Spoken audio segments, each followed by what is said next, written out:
Democratic congressional leaders return to Washington to grapple with the question of who should be the party's presidential nominee. But President Biden got a head start, making his case to the American people even before their planes touched down.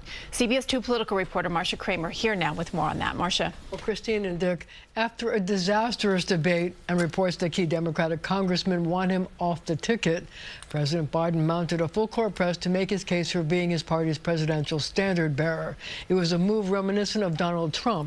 The president called into a morning talk show to attack the so-called elites, who he says want him out. I've got a pretty good political instinct and eye. The American public is not going to move away from me. And with those words, the president tried to prove that you have to get up pretty early in the morning to get Joe Biden off the ticket.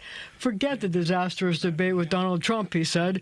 But even before he called into MSNBC's Morning Joe talk show, the president sent a letter to Congress insisting he's in the 2024 presidential campaign to send Donald Trump back to Mar-a-Lago. I wouldn't be running again if I did not absolutely believe I was the best person to beat Donald Trump in 2024, the president said, insisting, quote, the question of how to move forward has been well aired for over a week now.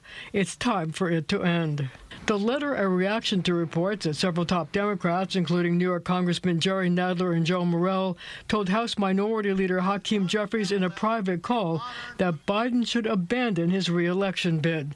Nadler, who appeared at a press conference announcing full federal funding for the Gateway tunnels, ducked questions about Biden. Congressman, we're just trying to get your reaction to the letter that President Biden sent to Congress saying he's running. What's your reaction? Well, I'm saying this is a great project we're promoting today.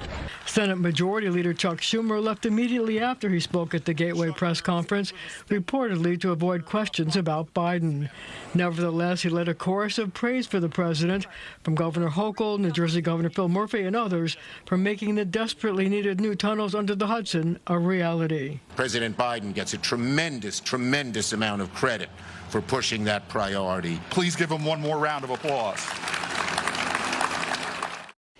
Now, the applause and the praise seem to reflect a concern among some top Democrats that a grand plan to swap candidates this late in the game may be unrealistic. Sources telling me that so far, organized labor is still in the Biden camp, as are a number of minority members of Congress.